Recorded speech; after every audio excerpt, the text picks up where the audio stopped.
Obrigado, Tiago. Eu acho que vim de Londres só para ouvir estas palavras. Mas olha, eu vou começar por apresentar-vos um momento Cristina Ferreira, que me aconteceu hoje de manhã. Eu hoje de manhã acordei bem cedo, eu estava em Londres, como dizia o Tiago, e acordei bem cedo e perante o que eu antecipava ser uma audiência muito distinta, decidi pôr este fato que já não usava há séculos.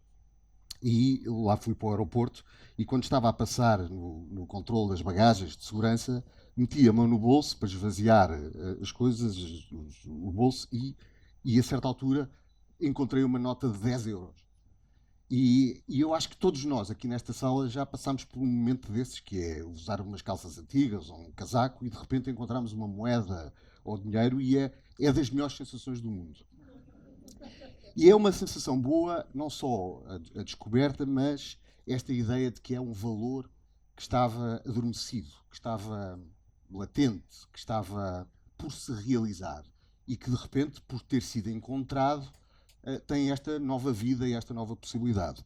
E achei interessante isto porque é um pouco sobre isto que eu vou falar hoje, desta competência de fronteira que nós chamamos de inclusão. Porque também nas nossas organizações existe muito valor que está adormecido. Há muito valor que está por se realizar. E isso tem a ver com o facto das pessoas, muitas delas, como vão ver, um, não, não se sentem parte, não se sentem incluídas e, portanto, não conseguem entregar todo o seu potencial e toda a sua humanidade. O Tiago, a apresentar-me, disse, e estava tudo certo, que nasci em Moçambique, portanto, africano, de uma família de Goa, vivi no Brasil muitos anos, vivi nos Estados Unidos, onde era um latino, no Brasil era um portuga, agora em Londres sou um continental European, e portanto eu sempre fui the odd one out, portanto sempre fui a pessoa de fora, mas tive muita sorte porque em tudo o que fiz na vida, nos amigos, nos projetos, no trabalho, sempre me senti muito incluído. E, portanto, foi sempre uma coisa natural para mim e sempre uma coisa que gostei muito e senti o valor da inclusão.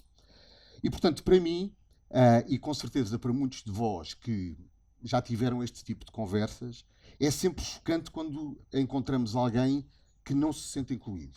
E eu lembro-me de uma conversa que tive há uns anos atrás, e daí o meu interesse também por estes temas, com a Maria, vamos chamar Maria, que é uma portuguesa que vive em Londres e que trabalha numa boutique financeira, e ela dizia-nos à mesa que adorava o que fazia, gostava daquele tema e das competências que exercia todos os dias, mas que sentia que não ia crescer nunca naquela empresa. Porque para crescer naquela empresa precisava de ser homem e inglês.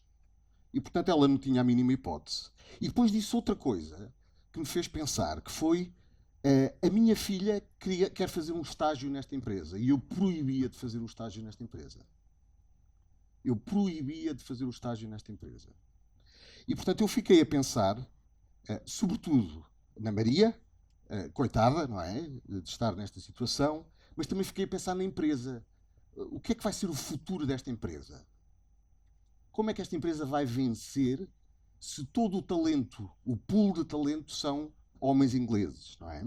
E, portanto, o tema começou a entrar e depois, como o Tiago sabe, quando entra depois tem que sair de alguma forma e saiu na forma de algumas tecnologias. Mas o tema da diversidade e inclusão, ele é muito intuitivo. Portanto, todos nós, de alguma maneira, sabemos que inclusão é uma coisa importante.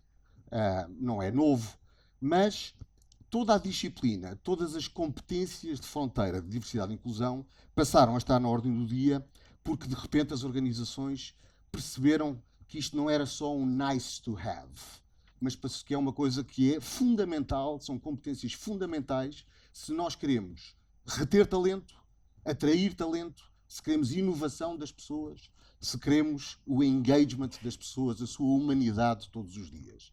E, portanto, o tema passou a estar na ordem do dia e, se calhar, só tocando muito rapidamente nas definições, diversidade é conseguirmos que dentro das nossas organizações, das nossas empresas, nós tenhamos representatividade, ou seja, que as empresas sejam mais ou menos um espelho daquilo que é o mercado que servimos ou dos consumidores que atendemos. Portanto, ter mais ou menos esse espelho.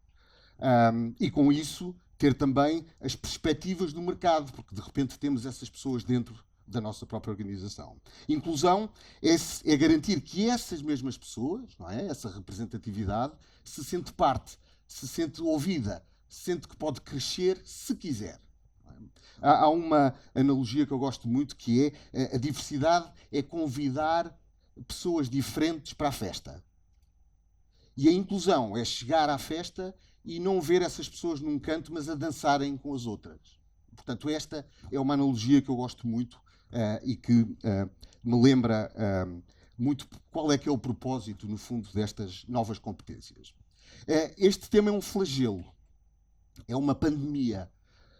Este estudo da Gallup diz que 85% das pessoas não se sentem engaged nos países ocidentais. O mesmo estudo diz que nos Estados Unidos 50% das pessoas são quiet quitters, ou seja, são uma espécie de moribundos, de mortos-vivos que comparecem todos os dias no trabalho, não é? No serviço, e fazem os mínimos olímpicos como se tivessem praticamente desistido. Portanto, não há criatividade, não há inovação, é fazer o mínimo dos mínimos para passar aquelas 8 horas de trabalho. Portanto, um flagelo para quem lá está. E para quem procura trabalho, para quem está à procura de um novo desafio. Eu preparei aqui um exercício para nós. Imaginem que a vossa irmã, a vossa filha, vai a uma entrevista de emprego. E a entrevista encontra este board, que é o board de um grande banco brasileiro,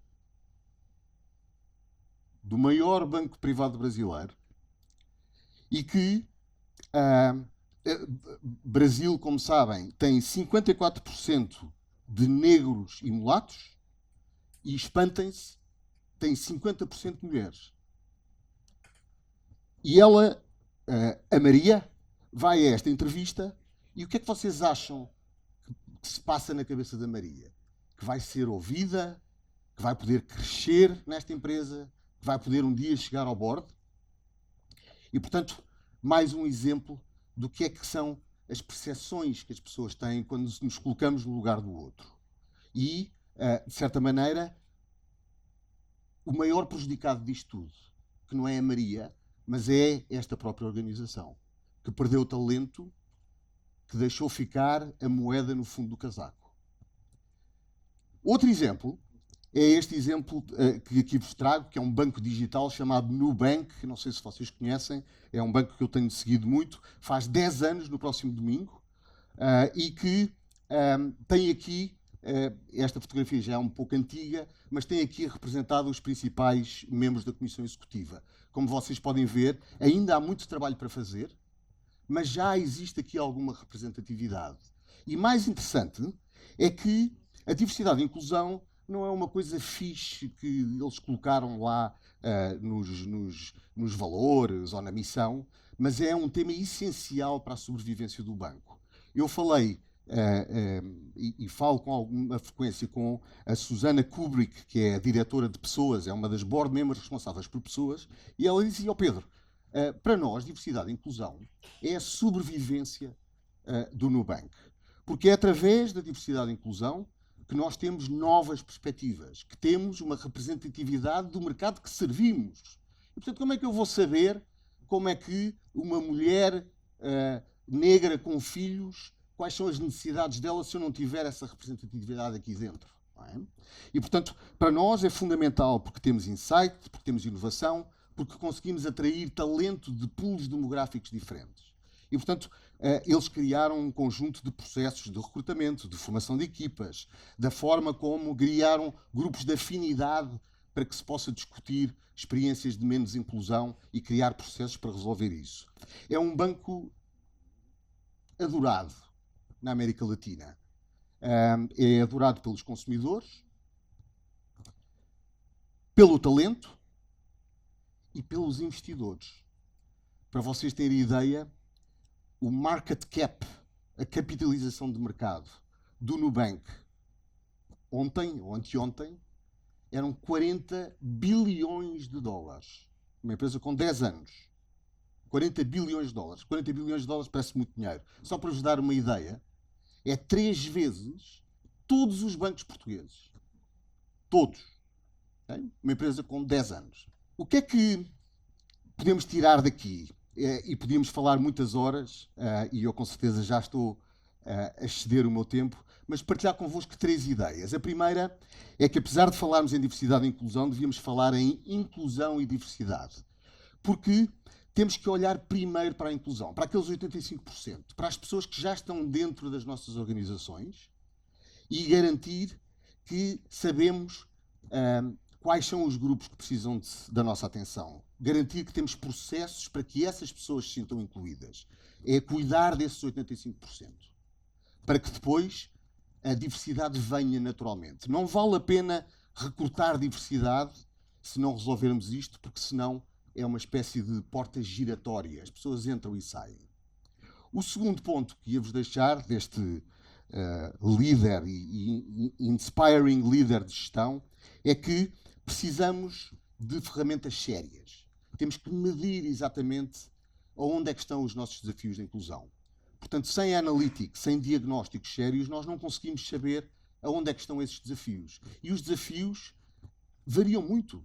Em algumas organizações, a demografia que está em risco são mulheres com filhos. Noutras podem ser os trainees com menos de 1 ano de experiência. E num cliente com quem trabalhei na Alemanha, eram as pessoas que não falavam alemão em casa. Portanto, reparem como, quando falamos em diversidade, a forma como olhamos para a diversidade pode ser também ela muito, muito distinta. Outro guru de gestão fala-nos que temos que desaprender muitas das coisas que aprendemos. E o que é que eu quero dizer com isto? Todos nós, porque somos humanos, temos aquilo que se chamam vieses inconscientes. Portanto, são preconceitos. Não digo preconceitos, mas é preconceitos. Temos aqui gravados na cabeça um conjunto de ideias que nos levaram até hoje, mas vem do tempo das cavernas. Um deles é que gostamos daquilo que é próximo, daquilo que é parecido connosco. E estranhamos tudo o que é diferente de nós. Isto acontecia nas cavernas, porque sempre que aparecia alguém diferente, tínhamos que eliminar o mais depressa possível. E, portanto, isto ficou em nós. E é fundamental entendermos quais são esses viés inconscientes que nós temos. E aflorá-los sem remorso, sem culpa, mas entender porque é que nós escolhemos sempre pessoas que são parecidas connosco, que falam a mesma língua que nós, que foram à mesma universidade, que se vestem como nós. Porque é que temos uma tendência natural de inclinarmos para aquilo que é um bias de afinidade. E, portanto, questionarmos isso devagar, mas constantemente, para que possamos entender quais é que são as oportunidades que existem quando olhamos para a diferença e quando valorizamos essa diferença. Eu acho que a oportunidade está lá, a oportunidade que todos nós temos de criar organizações onde vale a pena acordar e ter aquela sensação que todos já tivemos um dia, que é de saltar da cama para podermos criar alguma coisa, para podermos crescer. E esse é o desafio da inclusão que eu deixo para todos vós. Obrigado.